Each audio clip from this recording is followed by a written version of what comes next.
É também arriscado, né? Nossa, agora falou como se fosse. Mas o que eu acho que ele tá construindo é que o gozo ao mesmo tempo. Porque tem aquilo do paradoxo. Do paradoxo. Isso aí eu achei que foi fundamental voltar lá. É, Porque ao mesmo tempo que é, vamos dizer assim. Como que ela, como que ela tinha colocado? De satisfação, esse objeto, essa coisa, uhum. por mais que seja de satisfação, é hostil e estranho. É, sim, exatamente. Mas com base nisso que você está falando, Tainá, o que que me deixou na dúvida?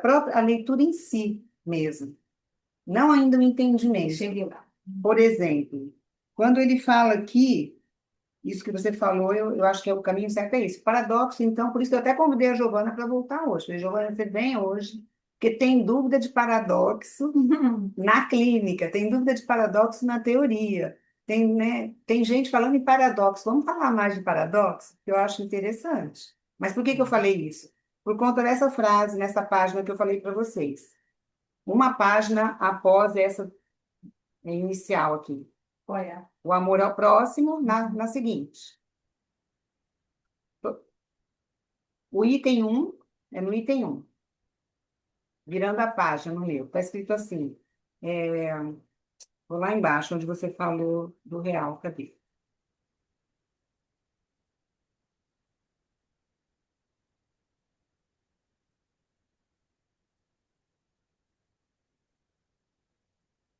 Intelectual de Deus. Vocês acharam? Exatamente. Sim, intelectual de Deus. Amor intelectual de Deus. Aí, esse daí também. Aí, para baixo tá, o real é racional, racional é real. No parágrafo de baixo, ao intelectual de Deus. Acharam? Achou, Sim, Tainá? certamente é uma ciência religiosa. Não. Não, não. Ele fala assim, ó, Freud sabe também. No meu é final do 220. Estou junto com você. Tá junto comigo? Então, do Com Tainá. a ela. Ou o seu é 220 ou o seu é 216, Tainá. Se for igual ao meu.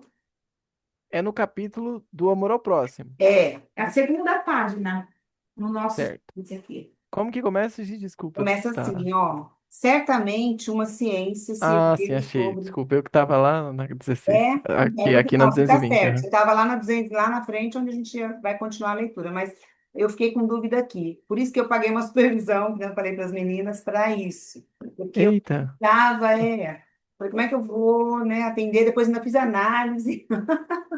Foi uma Esse caminhada, foi muito processo legal psicológico, esse. né? Você é legal. precisa aplicar. Não, eu precisava disso, sabe? Aí, o que que acontece? A primeira coisa que ela me falou na supervisão foi do ódio.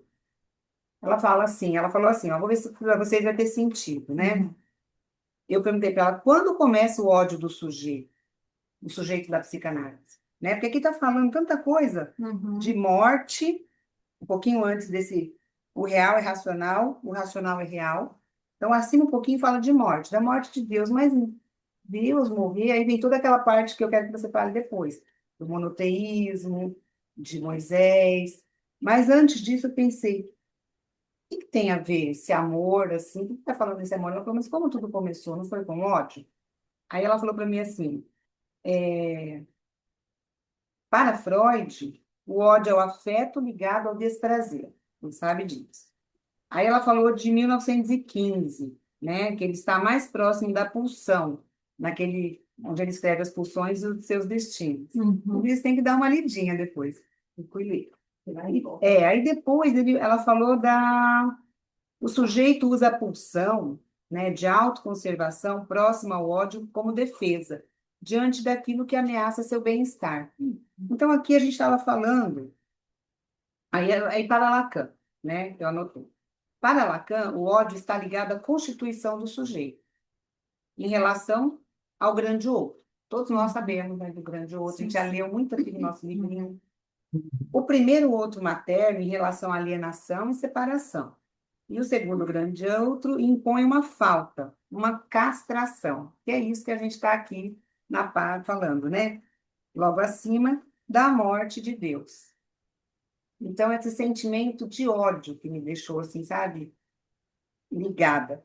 E aí eu cheguei nesse, de quem que é essa frase, o real é racional, o racional é real. Porque tanto um quanto o outro, o ódio, tudo começou com ódio. Aí depois vem Lacan aqui falando que é o amor ao próximo. Aí acaba de falar da morte de Deus, tá? E aí faz essa citação aqui do polidor de óculos que vivia na Holanda. Ora, quem era esse polidor de óculos? Aí eu fui pesquisar. Eu dei uma, Vocês acharam? eu dei uma investida no Spinoza também, um pouquinho. Mas olha aí que tá, antes do Espinosa, a minha Ah, analista não, a minha supervisora, que eu falei com ela primeiro, ela falou assim, é o Espinosa, tá falando que eu falei, mas peraí, quem falou essa frase? O real é racional, o racional é real, não foi Spinoza, foi Hegel, Hegel. entendeu? Aí eu achei olha aqui lá só. no GPT, ele que salvou a pátria, depois que já tinha acabado a supervisão, mas eu entendi o fio da meada. Ele fala aqui, ó, vê? Vou ler para vocês. Eu achei muito interessante. Giovana não chegou, não, né? Chegou. Acho Chegou, que chegou. Giovana? Ah, Deise, tudo bem? Oi, boa tarde. A gente está aqui só fazendo uma conclusão rapidinha da dúvida da leitura passada, viu? Tudo bom, Deise? Estamos falando de Hegel agora, só porque a gente estava na página 216, voltamos lá na página 216, ou 220 do amor ao próximo, para concluir uma dúvida, algumas dúvidas sobre o polidor de óculos, Hegel, Spinoza, sabe?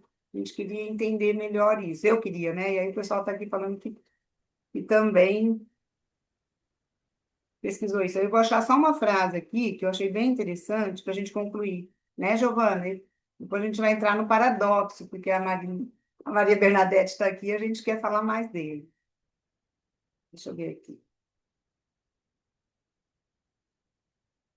O que que você pesquisou, Tainan? Você quer falar enquanto eu procuro sobre o polidor de óculos? Eu não cheguei a pesquisar a fundo sobre o Spinoza, mas se eu não me engano, ele foi o que falou que é o homem que criou Deus, não foi? Eu pesquisei isso. Vamos conversando que eu vou procurando o meu Deixa eu aqui. ver. Pode falar. O que mais? Vocês falam? De que não é o homem que é a imagem e semelhança de Deus, mas sim Deus que é a imagem e semelhança do homem. Meu Deus. Ele tem a frase, né? Aquela frase. Tá, e aí?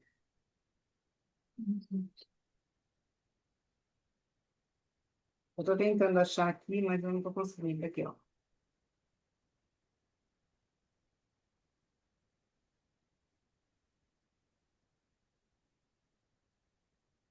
Bom, enfim.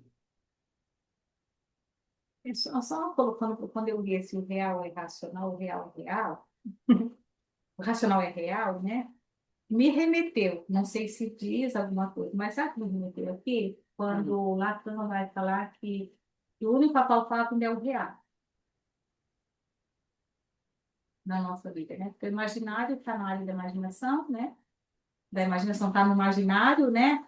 E o são três, né? Real, né? E o outro é E o simbólico? o simbólico, né? Aquele que você simboliza de sentido. E o único que você ainda tem daquilo é o real, que é o real, é aquilo que está aí. Até onde ele é real também, não, a gente não sabe. Porque o real ele é influenciado pelo simbólico e pelo imaginário, Sim. E eu achei né? aqui o que você está falando, ó, Então sobre o me real. remeteu a isso, Uhum. quando Lacan fala, né? Isso mesmo. Eu encontrei aqui assim, quer ver, mas foi um estudo para além do bem e do mal. Foi isso que eu coloquei lá no GPT. Não estou Aham, falando de que eu achei livro nenhum, né? entendi. Mas, enfim, ele fala aqui, ó, que uma das obras filosóficas mais conhecidas de Nietzsche, ainda voltou lá um pouquinho, 1886, né? Nietzsche aprofunda e sistematiza ideias que haviam introduzido em obras anteriores, como assim falou, Zaratustra, mas uma linguagem mais direta e aforística. Aí coloca embaixo a frase: o real e o racional vai além. Ela ele cita aqui assim, quer ver? É uma das mais famosas frases de Hegel.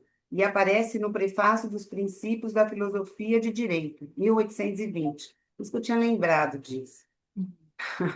Essa afirmação é frequentemente mal interpretada. Então, vamos destrinchar um pouquinho. Aí ele começa a falar aqui, o que significa real para Hegel. É isso que você estava falando. Você estava falando de Lacan, mas vai chegar lá. Isso. Hegel distingue entre o que existe empiricamente e o que é real, no sentido filosófico. Para ele, algo só é verdadeiramente real Uhum. quando tem consistência racional, lógica e necessária, dentro do todo do espírito. Ou seja, algo pode existir sem ser real. Nesse sentido mais profundo, pode ser mera aparência. E aí ele fala o que significa racional. A racionalidade, para Hegel, não é só lógica formal ou cálculo, mas a totalidade do processo pelo qual a razão se manifesta na história, na sociedade, nas instituições, na arte e na filosofia.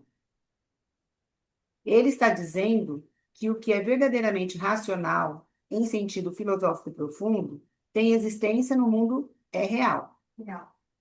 E que aquilo que é verdadeiramente real, no sentido de possuir validade ontológica histórica, pode ser compreendido racionalmente, ou seja, a razão e a realidade se correspondem. A história, por exemplo, tem um desenvolvimento racional, é a manifestação progressiva da liberdade. A expressão Deus sintoma não é uma formulação canônica em filosofia, mas é potente e pode ser explorada profundamente. Aí ele fala do Nietzsche, especialmente em Nietzsche. Freud, e, especialmente à luz de Nietzsche, Freud e da crítica contemporânea à religião. Aí ele fala assim, mais para baixo, eu não vou ler tudo, ele escreve, Deus está morto. Para Nietzsche, Deus é um sintoma na decadência, não uma verdade última. Ele escreve: Deus está morto e fomos nós que o matamos. Isso não é ateísmo simplório, é o diagnóstico de que a crença em Deus surgiu como resposta ao sofrimento, à fraqueza, à negação e à vida. Aí, voltando lá para o nosso livro, ele fala que depois que Deus morreu, aí aquilo que a Giovanna explicou para nós, do Akhenaton, que eu só quero falar Akhenaton, Uhum. do Akhenaton, porque aqui, nessa mesma página que nós estamos lendo, ele fala que, eu vou ler aqui, para a gente não ficar perdido, não ficar lendo sozinho, entendeu? Vamos voltar aqui, ó. Ele fala assim, ó, Deus, portanto, está morto, Lacan, Lacan. Deus, portanto, está morto, visto que está morto, o está desde sempre. Expliquei-lhes a substância da doutrina de Freud no assunto, ou seja, o mito expresso e totem e tabu. É aquilo que você falou, primeiro o mito. Uhum. Depois veio do pai, que aí já é, né? E justamente por Deus estar morto, e morto desde sempre, que uma mensagem pode ser veiculada. É justamente por isso que uma mensagem pode ser veiculada. Através de todas as crenças que o faziam aparecer sempre vivo, ressuscitado do vazio, deixado por sua morte, nos deuses não contraditórios, cujo lugar eleito da pululação nos é designado por Freud como sendo a terra do Egito. Então, aqui parece que eram muitos deuses, lá no Totem e Tabu, no mito, mataram o pai e depois começaram as crenças de que... E no Akhenaton. Né? Aí veio o Akhenaton, Não é dele? Akhenaton, Akhenaton. falando de um só Deus. Uhum. Aí, quando ele falou de um só Deus, o Lacan continua aqui, ó, embaixo. Essa mensagem é de um Deus único, que é ao mesmo tempo o Senhor do mundo, que dispensa a luz que anima a vida, assim como difunde a clareza da consciência. E aí ele continua, seus atributos são de um pensamento que regula a ordem do real. Esse é o Deus de Akhenaton, Deus da mensagem secreta, que o povo judeu veicula na medida em que, assassinando Moisés, ele reproduz o assassinato arcaico do pai. Aí que começa toda essa parte do amor, né, ó, do pai, assassinato do pai. Eis, segundo Freud, o Deus ao qual pôde dirigir esse sentimento, que não está absolutamente ao alcance de todos, que se chama o intelectual de Deus, amor intelectual de Deus. E aí ele fala, Freud sabe também que esse amor, se ele chegou a se articular aqui e acolá no pensamento de homens, de exceção, como esse polidor de óculos que vivia na Holanda. Esse polidor de óculos, ele é, ele é, ele é citado por Hegel, mas do Spinoza, ele também tinha uma função, lá, aqui ele fala, em Versalhes, de polir, polir lentes, não é? Aí eu queria que a Giovana ajudasse, parece que ela falou alguma coisa disso. Ou eu estou enganada, Giovana? Porque eu li isso aqui, está aqui, eu tenho que achar para ler para nós, tá? Então, porque aí aqui, ó, certamente uma ciência se ergueu. Então, aí que tá. Aí começou, saiu da crença e ciência. Crenças de um lado e ciências do outro. Diga, Tainá. Mas então, eu achei que aqui ele tava falando. Não é o Spinoza, então, polidor de óculos? Ele também polia lentes, lá em E na Versalhes. Holanda. É, Não é? Ah, lá em Versalhes, aqui, ó, quer ver? porque o Spinoza, ele assume essa posição toda de criticar, de fazer esse movimento para desbancar a religião no sentido político que tava, né? Exato. É isso que eu finalmente comecei a compreender com essa leitura. É por isso que o Lacan está pegando esses filósofos. E isso vai justamente da posição que o analista tem que ocupar, né? Aqui que, é, aqui que a gente tem que se submeter para escrever um livro, né? Para escrever um conto, né? Que posição você vai assumir? Sabe uma coisa que eu fiquei pensando esses dias? Tem um artista que todas as canções dele são com palavrões, eu não vou saber. É um paulista, um cara bem diferente assim, mas deixa eu, nossa, como tava na ponta da língua, escapou agora. Eu vou achar ele. Mas eu Tá, sei que todas as canções dele assim, é com palavrões e muita prostituição, uma coisa bem feia. E aí depois eu me questionei assim, e se for um personagem, né? E se for né, uma máscara que ele veste para dar entrevista, e se for de assumir essa posição de ruim, de lixoso, de só falar coisa ruim, o que que ele está representando, né? O que que ele está assumindo?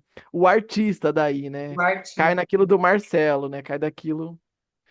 Entendi. Taina, você fala do artista que esteve num programa de televisão e a entrevista repercutiu bastante? Pera aí, eu vou lembrar o nome. É um cara que ele, tipo, as músicas dele é tipo umas coisas tipo pau, vagina, buceta, umas coisas bem feiosas, assim, e ele Nossa, canta e ele é famoso, assim, E aí eu fiquei pensando, mas que é isso? Que coisa. Mas aí. Ah, Mas eu aí que. imaginei que fosse uma entrevista que saiu num programa de televisão e repercutiu bastante e eu recebi, mas eu resisti a assistir, inclusive. Achei que era esse caso que você estava falando agora.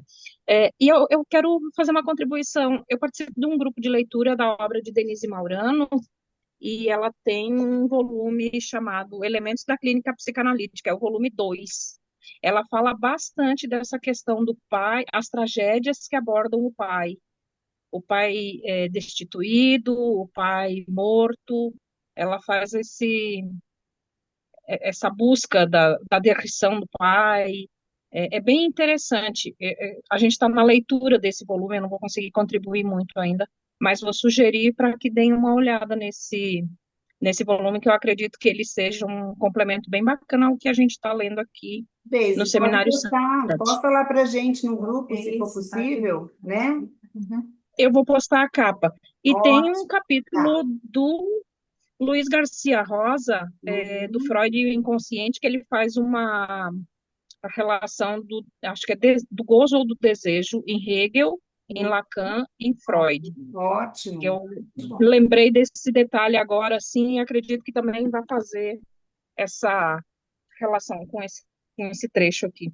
Perfeito. Ah, Giovana? Oi, pessoal. Oi. Oi de verdade, né? Que eu só entrei e fiquei online e precisei sair. Ah, tá. Então, a gente está aqui em voltas com paradoxo, eu falei assim, né? Porque Uhum. isso também tem tudo a ver, né, com esse assunto que nós estamos falando. E aí eu queria até aproveitar e queria falar para a Bernadette se ela podia colocar, né, sobre essa questão do paradoxo. Que Agora, página vocês pararam? na verdade, a gente retornou um pouquinho aqui. Nós estamos lá no início. Agora nós estamos aqui lá na página 216 do meu. O seu, eu acho que vai ser. Qual que é o seu? O mesmo que o meu? É o novo? Não, eu acho que o seu é da Camila, né, Camila? 220. 220, Camila? Isso. Lá Então onde ele retornou está só um falando pouquinho, amor ao do. próximo. É o amor ao próximo. É, o amor ao próximo. A gente está aqui questionando o real é racional, o racional é real. E aí a gente falou de Hegel, falou de Nietzsche, falou de Spinoza. E a gente estava lá na leitura, e nós passamos assim, a gente só leu e não falou nada sobre ele, a gente queria falar, né, desse polidor de óculos que vivia na Holanda, né? E ele é o Hegel, né? Ah, cadê a Daisy? Você estudou sobre isso? Nossa, eu não tô lembrando. Que tá nesse capítulo, Tá, Polidor de tá. Óculos? Na Não página é possível, não foi 221. esse que eu li? Nesse capítulo. Qual página, Daisy, que você falou? Desculpa, eu cortei. 221, aqui no meio da Camila. Tá. Começa lá do amor intelectuais dele.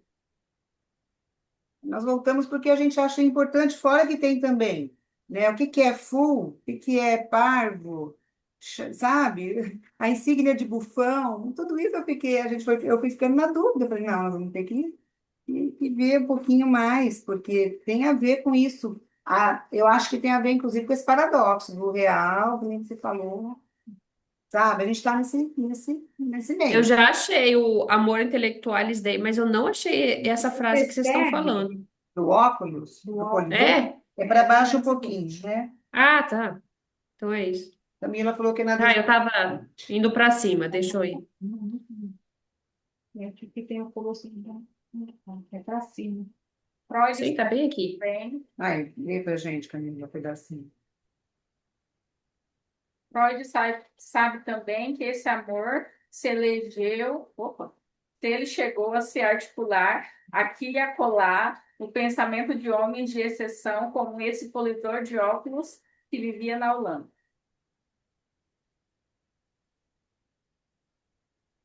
Aí depois para baixo um pouquinho. Ele fala depois, né, lá de Versalhes. Cadê o Versalhes?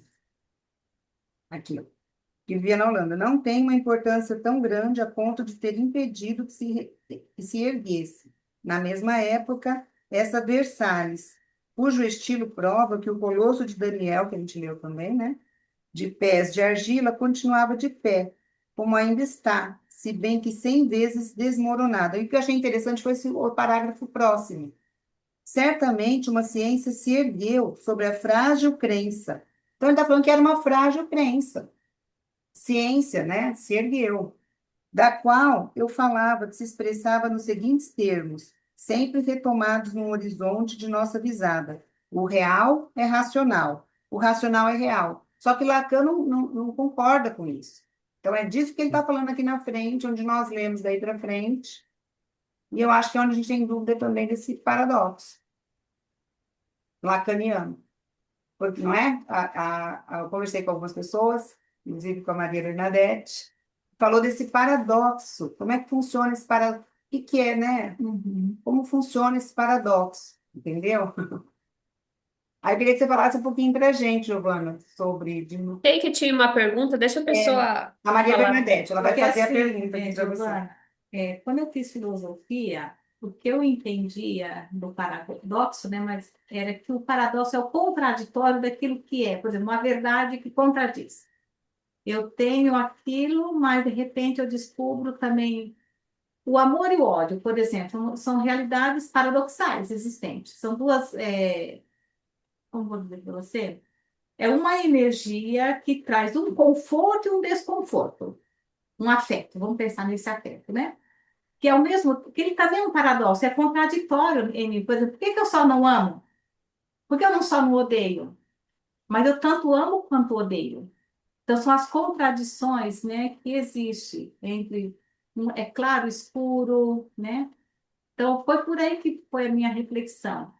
E aí eu fiquei pensando, assim, dentro dessa reflexão, né, que foi vindo para mim, que na verdade é isso o sujeito também. Né? Como diz Seramino, não lembro lá o nome dele, ele vai dizer que tanto amor quanto ódio a gente aprende na família. Amar e odiar é lá que a gente aprende, né? E eu tanto amo quanto odeio, nós estamos vendo agora, né? O grande outro, eu também o odeio, porque ele tira de mim aquilo que eu achava que era meu, né? E isso é um paradoxo, e é contraditório dentro de mim também, dentro do eu, no caso, né? De eu, do eu, né? Nesse caso. Sei lá, se eu não enrolei mais o que eu estava explicando. Não, eu quero fazer uma observação. Ele não tira de você, assim, né? Você mesmo tira. Mas dentro da reflexão, qual que é a pergunta? Que essa que o que é um paradoxo para o sujeito? Então, na verdade, o paradoxo são as contradições do sujeito, é isso, Isso. não é? Que eu entendo, dentro daquilo que eu estou entendendo, os paradoxos são nossas contradições. Sim. Paradoxo, denotativamente, são as contradições. Esse é o conceito de, né? Isso, conceitualmente. E aí você quer entender o que é o paradoxo, então, dentro da teoria lacaniana. Isso. Que é Tá. que eu achei interessante quando você colocou, né? Que é como se a mão tivesse na palma e na.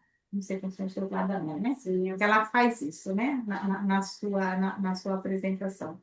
Eu achei interessante, porque realmente é isso. Por exemplo, vou pegar essa questão quando eu descubro que o outro, né? O prazer que eu pensava que estava no outro já não está mais, ele também está em mim. Mas Sim, também correto. o ódio também está em mim. E eu odeio porque o outro tira de mim aquilo que eu penso que é meu. Então, eu tenho um conhecimento meu, do eu, o sujeito, né? Estou falando do sujeito aqui enquanto sujeito, né? Ele também ama e odeia aquele objeto. Quando ele pensava que só amava. Então, ele começa a Sim. ver o lado da palma da mão agora. O outro lado, né? Do outro lado, o dele, não do outro, mas o dele mesmo. Porque se ele achava que ele era só o amor, onde ele aprendeu que o outro era o que satisfazia todas as necessidades, e de repente esse grande outro, ele não satisfaz suas necessidades, ele também frustra. Isso. Quando ele frustra, nasce aquele, nasce, sei lá, se nasce, ou ele se dá Uhum. conta, né, do ódio que também está, porque não é tudo aquilo que ele pensava. Nem ele, nem o outro. Isso. Você já está falando a resposta do que é o paradoxo. Só tem Isso. uma observação que você falou assim, ele tira de mim o que eu achei que era meu. Não, eu, enquanto sujeito, tiro de mim o que eu achei que era meu. Não é ninguém que tira, né? Mas eu que fantasio que tiram de mim. Aham. E aí, esse é o paradoxo, essa inversão, esse é o contraditório. Só que não é só denotativamente que a gente traz na psicanálise, não só no sentido de contraditório, né? O paradoxo. Mas no sentido de contraditório, não. E acrescentando a palavra subversão, né? Então, quando se diz paradoxo, é uma subversão do sujeito. Ele já consegue identificar que não é mais o outro que é o que faz mal, o que tira dele. Não é mais, eu vou usar em primeira pessoa, como se fosse eu. Não é mais outro que tira de mim aquilo que me traz amor, aquilo que me conforta.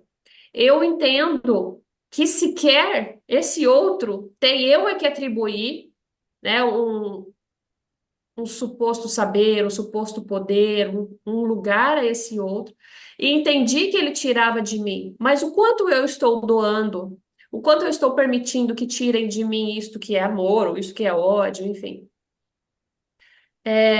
E essa é a posição que o sujeito sai de um lugar, que ele está preso desse grande outro que tira de mim, e passa a compreender que não, ninguém tira. Não, eu é que tirei, eu é que deixei, eu é que senti a raiva, eu é que sofri, então eu é que posso fazer diferente a partir de agora o meu caminho.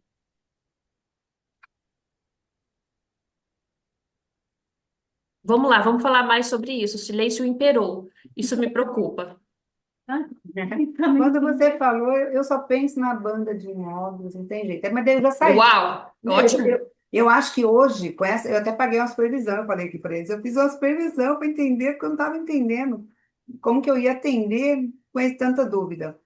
O furo, o vazio que nós estávamos falando aqui, me tirou da banda de móveis, eu acho. Ele, sabe, o furo, aconteceu um furo. Mas antes disso, eu pensei muito nesse real. E aí voltei aqui para o Prolidor. Eu não vou nem falar muita coisa sobre a sair da banda de móveis agora, porque acho que não é o momento, não. Mas, enfim, eu voltei lá para o Polidor Antes de responder sua questão sobre isso, Giovana, eu queria só ler aqui para o Tainan, que eu achei aquilo que eu estava procurando. Enquanto isso, vocês vão pensando mais aí sobre esse silêncio, tá? Vão pensando aí, que eu vou só ler aqui, rapidinho. Ó, Tainan, o polidor de óculos bom pede na mesma época essa Versalhes, tá assim escrito. Por isso que eu achei que eu não conseguia achar, ler aqui. Aqui parece haver uma referência velada a Baruch Spinoza, que foi, não sei como se pronuncia assim, Baruch, é que é Spinoza, que foi de fato um polidor de lentes, vivendo no século XVII, a mesma época de Luís XIV, e da construção do Palácio de Versalhes, símbolo do absolutismo francês. A oposição ou tensão entre o humilde filósofo racionalista que polia lentes em Amsterdã, e o esplendor barroco do absolutismo em Versalhes. Que é esses dois que a Giovana está falando. Aí eu pensei em paradoxo aqui também, sabe? Uma coisa grande, parece que há uma subversão aqui. Por isso que Lacan fala disso. Eu gostei de ler isso, mas enfim, deixa eu aqui com as minhas questões, né? Vou continuar lendo aqui. E o esplendor barroco do absolutismo em Versalhes sugere o contraste das duas visões de mundo. De um lado, a busca pelo conhecimento racional, ético, desinteressado do Spinoza. De outro, a ostentação do poder político e estético, Versalhes, Luís XIV. Só isso. Eu também continuei falando, interessante, né? Esse polidor, por isso que ele cita polidor de óculos e vai caminhando, né? Ah, Giovana, aí eu queria entender, voltando naquela problemática, porque o que que eu fiquei pensando, né? Quando você fala, não, não é que o outro tira de mim. Eu que acho que o outro tira de mim. Isso, do Hum. eu sujeito, o eu enquanto sujeito, né? Não é que o outro tira, é que a expectativa que o eu fez sobre o outro é quebrada quando o outro não responde aquilo que o eu criou. Seria nesse sentido? Seria nesse sentido, mas pode ser quebrada também quando o outro responde. Também Porque tem. seja lá, se falar ou não falar, vai quebrar do mesmo jeito, porque a gente vai se frustrar. Ainda bem, tomara. Ah, Porque senão fica muito alienado aquele grande outro. alienado ao grande outro, né? Que pode ser. Não alienado psicoticamente, mas muito ligado, muito obsessivo, muito esperando que ele aprove, me aprove. Entendo. Ó, eu vou dar um exemplo pessoal bastante simples, mas que para mim foi uma entrada no real, assim, muito grande. Até pouco tempo atrás, eu entendi que eu não conseguia mais escrever nada fora da psicanálise, que eu estava toda cheia já, a psicanálise estava arraigada dentro de mim, eu só conseguia escrever disso. Imagina, gente, é só ler outras coisas e começar a resumir, começar a escrever. Então, aí eu decidi pôr no papel, colocar, escrever.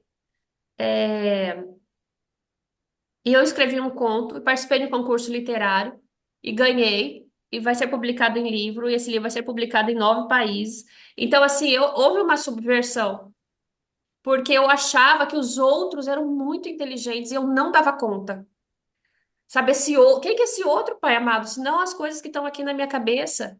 Então, eu tenho amigos professores universitários.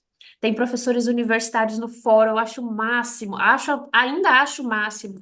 Mas esse pessoal da literatura, eu acho que eles são inteligentíssimos. Essa era muito longe de mim. Aí, a primeira vez na minha vida que eu decidi escrever, fui aceito. Então, eu quebrei isso. Quer dizer, não tinha ninguém me impedindo, só minha cabeça que eram tantos grandes outros, e eu me barrava. Então, foi tanta análise que eu me cansei de mim. Eu falei, para, não aguento mais falar disso, vou ter que escrever. Lindo, Nossa, que bicha chata, coitado do analista. muito lindo ouvir você falar disso, porque isso faz sentido. Ah, isso é- E quantos anos eu tenho de análise, quantos anos eu tenho de profissão? Quer dizer, ó, vou escrever. Então, aí houve um paradoxo de lugar. Então, o paradoxo, ele não é uma viradona gigantesca, uma virada de chave. É um monte de chavinhas, é um monte de viradas. Eu saí de um lugar, mas eu tenho vários outros lugares para sair daqui para frente, para o resto da vida, todos os dias. Ou seja, contradizendo aquilo que a princípio tinha como uma ideia. Só fazia Como uma ideia fixa que o outro fixa. impedia. Que Isso. outro? Outro que o outro era uma própria interdição, a própria interdição. Talvez Deus não pudesse Isso. morrer levando para aqui, não é? Foi o que você É, falou? Como assim, né? Você podia falar um pouquinho de Moisés em 1900, que você estava falando não, sobre eu Moisés, tinha não? vi, né? Você entendeu de Não, Moisés? Eram dois Moisés, né? na verdade, assim, quando, na teologia, Moisés ele também é um mito, ele não é uma pessoa real, dentro da teologia que eu fiz, né? Ele não é aquela pessoa que de fato existiu tal qual se escreve e uma grande parte da religião católica pensa que ele existiu. Ele e tantos outros mitos da época, de outras religiões, também nascem como Moisés. De uma forma, nasce, não, ele chega de uma forma é, diferente de todos. E aí, quando eu fui ler Freud, por conta da nossa última discussão aqui, da leitura, né, eu falei, eu vou lá retomar esse Moisés, né? E aí, o que que eu entendi? O que que Moisés faz? Moisés, olha de novo, né, meu lápis. O que que Freud faz? Ele traz duas formas de entender Moisés. Porque na forma bíblica de Moisés, Moisés é aquele que não entra na terra prometida, né? E aí Freud vai dizer que, de fato, tem esse Moisés que não entra por uma penalidade. Eu achei isso fantástico. Ele não é porque ele é penalizado, porque assim, como ele não cumpriu tudo aquilo que o grande outro, que Deus, né? O Deus único pediu para ele, então ele é penalizado. Isso que eu entendi de leitura. E o primeiro Moisés é o primeiro Moisés que morre, que é morto. Então, Freud, no que eu entendi, ele trabalha esses dois tipos de Moisés. Aí foi que eu entendi. Então, Moisés não foi morto a partir de uma concepção do mito, que é onde a teologia, né, a javista, a teologia sacerdotal, que eles trazem esse Moisés, é o Moisés que continua caminhando, né? Isso me levou a pensar no que eu falei também, que nós falamos do seminário 11, dos quatro discursos, né, de Lacan, que fala do discurso do mestre, que é um discurso religioso, Uhum. né, dentre outros, fala do discurso universitário, Discurso fala do honesto. discurso da histérica e Uhum. fala do discurso do analista. Então, nós temos quatro discursos aí. Então, a gente, entendendo o real, fazendo esse furo, ou isso que a Giovana falou também, essa escrita, alguma coisa que faça que a gente vá além, né? Além do princípio do prazer, não sei. Porque, mas voltando ali naquela questão ainda do paradoxo, né? Quando aqui Lacan traz esse colosso de Daniel, né? Que é essa estátua de ferro com os pés de argila, né? Aqui também há um paradoxo. Porque quando você pensa numa estátua de ferro, ela é aquela estátua que vai permanecer ferro, ferro. E a areia é tão movediça, né? É tão insegura. Então, é a mesma, é como se tivesse algo tão firme, mas algo tão frágil. A Giovana vai falar disso, pois. Ah, é isso mesmo? Sim, mas eu queria falar um pouco antes do Moisés que você falou. Ele não entrou na Terra Prometida. E o que que ele fez? Ele morreu fora dela, mas ele morreu de morte morrida. Morreu. Foi de morte vingada, né? Ele morreu de morte morrida, de acordo com o mito da teologia. Mas ele não foi, ele não fez nenhuma outra religião, não fez nada? Não, na tradição bíblica, né? Na tradição bíblica, ele é um judeu criado na corte egípcia. E o que acho interessante é que Freud traz que ele é um egípcio. Posso ler uma coisa que eu achei sobre isso? Hum? cujo estilo prova que o colosso de Daniel, de pés de argila, continuava de pé, se bem que 100 vezes desmoronado. Isso é o GPT falando, tá? Eu achei, olha o que ele falou. Essa imagem evoca a famosa visão do profeta Daniel no Antigo Testamento, sobre a estátua composta de vários materiais, que é o que você falou, ouro, prata, bronze, ferro, pés de barro misturado com ferro. Ele falou isso aqui. Símbolo dos impérios que, embora Isso. aparentem força, Mas têm são fundamentos frágeis. Isso. A expressão sugere que, mesmo após a derrocada de antigas instituições ou ideias, novas estruturas de poder, como o absolutismo francês, continuam em pé, mais frágeis, instáveis, ameaçadas de desmoronamento. E só isso que eu achei. O grande outro, né? Porque quando ele fala de absolutismo, não está falando do grande outro, né? Continuam de pé. E aí? Eu só podia saber que minha mãe está internada. Eu tenho mais de 39 anos internada. E a minha irmã mandou mensagem para isso. Então, Tá. me desviei. Não, imagina. Então, eu acho que essa articulação entre ciência e crença que me lembra a banda de móveis, na minha, na minha percepção. Isso que vocês falaram sobre, né, a morte de Moisés, outra religião, me leva aos discursos. E a gente está aqui fazendo essa leitura do Seminário 7, num discurso que é qual discurso? Não é discurso, né? Porque não é análise. Mas eu acho que cabe a nós também trabalharmos qualquer outra questão em análise para escrever também um pouquinho mais, porque, gente, é muita questão na leitura, a gente vai lendo, vai lendo, vai lendo, vai dando tanta dúvida, é tanta coisa, né? E eu pesquiso, pesquiso. No discurso do mestre eu não dou conta.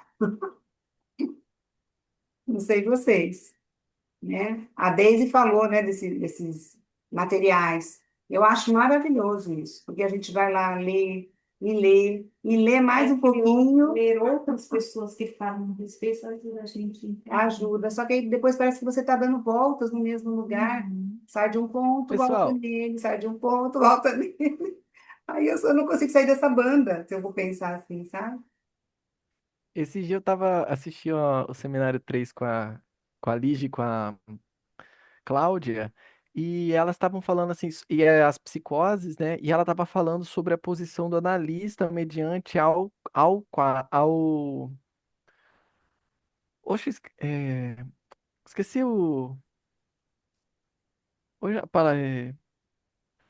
não é diagnóstico, mas a caracterização se é neurótico, se é psicótico, né? E aí eu fiquei pensando, porque tem tudo a ver o que vai se articular na transferência e na ética, né? Se o analista vai assumir a posição de que sabe, porque o psicótico, quem sabe é ele. Se eu saber, se eu falar que sei, eu estrago, né? E aí, o que que aconteceu? O que que eu tô vendo junto aqui? Que, por exemplo, isso da Giovana que ela falou dessa superação, né? Olha só, de que o real da arte, do conto, ou do, a estátua de ferro, exige um registro, né? Exige uma coragem para como é, tipo, né, pessoal, o assassino sou eu, né? Ó, pessoal, é o seguinte, aquilo que eu falei que não era, sou eu mesmo. Né? Exige, né, mas aí, pensando no sujeito, eu fiquei com esse paralelo aí de também tem essa do analisando, né? Da nossa posição de analisando, de que tem isso, né? E tem também o analista, que tem que saber se articular ali com isso tudo, né? Mas eu acho que o Lacan aqui está falando de que vai ser preciso a gente assumir para essa posição de que, das vezes, do ruim, do que vai ser expulso para a Holanda, né? A gente vai ter que assumir essa posição de para ser pisoteado, né? Porque o Spinoza e o Freud, até hoje o Freud é detonadíssimo, né? Detonadíssimo. O discurso da academia contra o Freud é pesado, muito pesado. Mas ele foi o que ouviu, né? As histéricas, ele foi o que deu o passo, né? Então, mas o que o Lacan tá falando não analistas preparem o couro, né? Porque a partir de agora vai ser essa posição mesmo, né? Muito bem falado, Tainá. É isso mesmo, difícil é chegar nessa posição que você falou, que eu acho que é o que a gente almeja, né? Mas tem que aceitar, tem é o castrado, é o castrado mesmo, né? São É, dois, não é mais um, é uma coisa assim, eu acho, né? é a Não sei. angústia da escuta. É, porque sair desse papel do saber, né?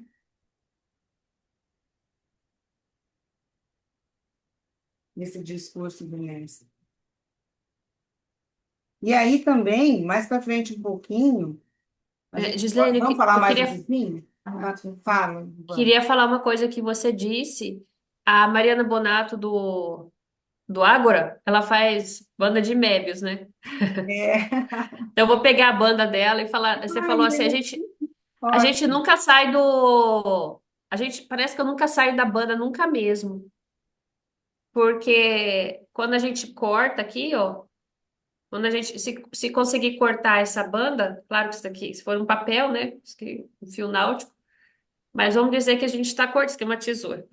Tá cortando. E daí ela vai ficando grandona Fica enorme e não corta, não fica duas, né? e não se desfaz. Ela não se desfaz, ela vai ficando assim, ó. Peraí. Assim, ó. Sabe? Dessa daqui ela vai ficando maior. Aí você pode cortar aqui bem fininho. Bem fininho. E ela vai. É que eu desfiz. Mas ela vai ficando enorme, assim. E ela vai ficando exponencialmente infinita, né? Aham. Então não sai mesmo. Mas aí é que eu penso que o conhecimento é isso, sabe? O conhecimento é isso. Você nunca vai estar satisfeito, sabe? Eu agora estou pleno de conhecimento.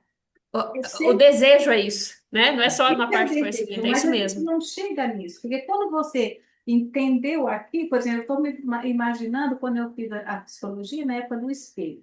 Nossa, agora eu entendi. De repente, não entendi mais nada. Eu continuava, como eu achava que tinha entendido, continuava lendo. De repente, meu Deus, mas é isso também, mas é isso aqui também, aquilo outro, aquilo outro.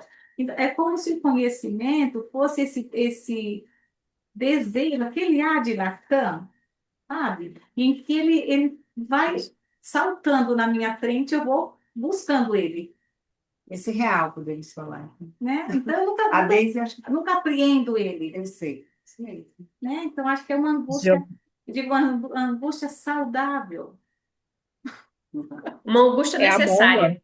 é a necessária. mola É que saudável, não sei. é a mola que dá a propulsão, né? Isso, a maior, aquilo que alguns chamam o ideal está sempre na minha frente. Porque se um dia ele estiver junto de mim, eu paro de lutar. Se estiver muito próximo, não preciso lutar muito, mas ele está sempre numa distância otimal, em que eu O vou neurótico, né? sempre buscando uma distância otimal, porque essa distância qual que é a otimal? Vai me pôr nessa busca do meu desejo, o que eu estou entendendo hoje é isso aqui. Perfeito. Se o sujeito estiver esvaziado de desejo, ele deprime. Deprime, deprime, deprime, até, de Sim, repente, se ele está suicidar. no sujeito, ele é uma máquina. E aí, Giovana, você com a banda de Mébius, se cortar ao meio, ele fica enorme, infinitamente vai enorme. Mas ficando, se cortar em três partes, ele forma os nós borromeanos, né? Ai, que Isso, legal! Não ia lembrar disso. Nossa, muito massa. Alforrianos. E é o que a gente vai conhecer lá no nosso Não, que cartel, em legal. breve. Se você dá dois cortes e divide a banda em três, ela vai formar os três nós. É o real, não. Por Uhum. isso, aí vou aproveitar, né, para falar. Por isso que tem que saber cortar, né? Que nem o Lacan corta nas sessões. Tem que saber cortar para você não cortar de um jeito onde os três se desfazem, né? Onde você angustia mais seu paciente. Tem que cortar três ali, com dois pontos que vira três. Olha, Lindo. coisa difícil, eu acho. E aí, fazendo um comentário sobre do que o Tainan falou, assim, desse lugar com as minhas palavras, tá, Tainan? Já não é mais tuas, né? Que Então, ótimo. o que eu entendi das suas palavras, assim, que quem sai, o analista pode sair, deve sair desse lugar de mestre, mas conforme também o andamento das sessões, né, do tratamento. Então, ele pode ficar um pouco no sujeito suposto saber, fazendo aquele semblante, mas ele vai conduzindo ao paciente tirá-lo desse lugar, né? Então, também não, ele não precisa tirar, porque ele sabe que aquilo é uma fantasia, né? Ele deixa o paciente fazer essa retirada, essa subversão do sujeito, de que esse era o grande outro dele e agora é só meu analista que escuta e depois eu não preciso mais de você. Obrigada, tô indo embora. Você disse, não é só meu nariz que escuta, eu que entendi errado. Não é só meu nariz, você disse? E aí foi muito para No- frente da leitura. o que que eu falei mesmo? Não é só meu analista, Ah, sou analista. não é mais um sujeito suposto saber, é só o meu analista que me escuta e depois ele vai embora. No final da análise, chegou no fim do tratamento dele. Então, ele precisa se enunciar, eu ia falar, se colocar ali, mas enfim. Perfeito. Mas, gente, eu acho que agora falta um pouquinho para acabar. E eu queria, assim, só. Nós saímos, então, finalmente, do um. Mas deixa eu só colocar uma coisa que me faz. Só um Fica à pouquinho. vontade, se tiver mais. Ainda colocando isso aqui na questão do paradoxo, né? Que me veio assim de umas questões, eu não sou psicanalista, mas como eu atendo com esse olhar, às vezes tenho encontrado, né? Tipo assim, você fala, a pessoa fala de um sofrimento, que ela se dá conta daquele sofrimento, mas também atrás ela também goza naquele lugar. Isso nós falamos de um paradoxo aqui, é isso, será?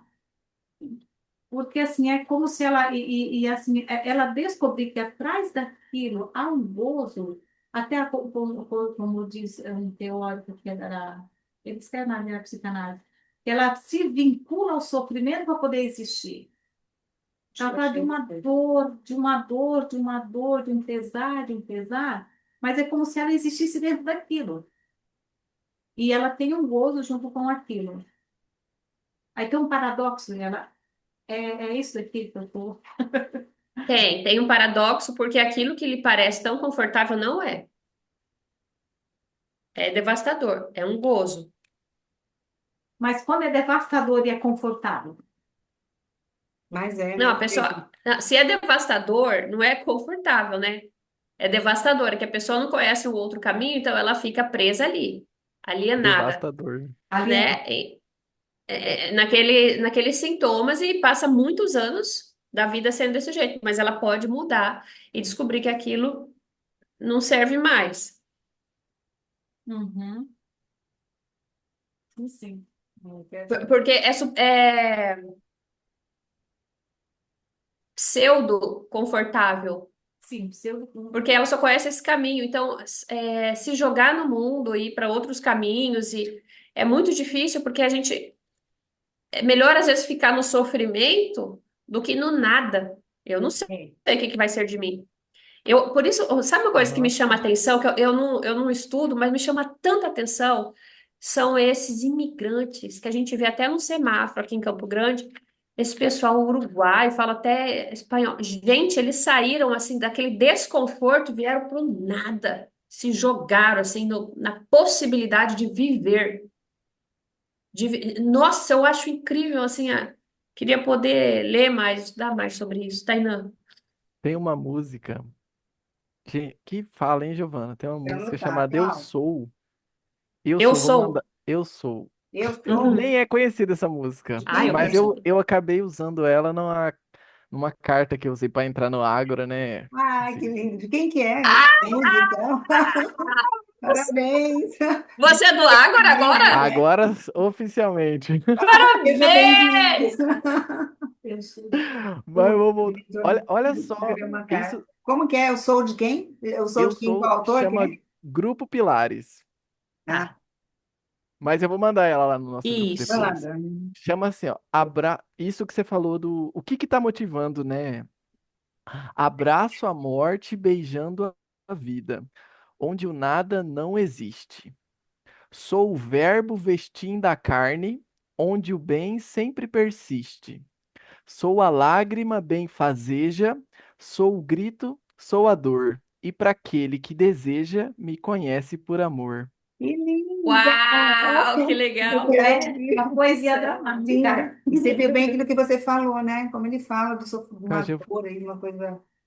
Ai, o que que lindo, que eu é, né? anotei, Um quero ouvir. nada, né? Quero ouvir Nossa. Também. nada. Nossa, eu gosto dessas coisas quando traz música, filme, essas coisas que eu É. acho isso. Gente, nós temos 2 minutinhos, então eu vou concluir aqui com a resposta aqui do paradoxalmente, aqui, paradoxalmente, está escrito, eu vou ler para falar para Maria Bernadette e para todos nós. Mas depois a gente tem alguns minutinhos a mais, mas aí o que passou, passou, tá? Mas eu vou ler, ó. O gozo como núcleo do sintoma. Clinicamente, eu vou para a clínica. O sintoma não é apenas uma formação de compromisso ou uma metáfora que espera ser decifrada, como pensava a psicanálise clássica. Para Lacan, o sintoma envolve um núcleo de gozo, uma satisfação opaca, muitas vezes dolorosa, que persiste apesar do sofrimento que causa. Esse gozo é um modo singular Uhum. de cada sujeito Cada lidar sujeito, com o sim. real, de recobrir ou, paradoxalmente, de habitar esse impossível. Uhum. É isso, né? O sintoma, Ótimo. portanto, não se reduz a uma mensagem cifrada para ser simplesmente interpretada e Uhum. dissolvida. Ele é sustentado por um gozo que não cede ao seu sentido. Uhum. E não cede ao sentido. Onde você está lendo esse? No 1 ainda, né? Não, essa foi a pesquisa que eu fiz também. Ah, tá.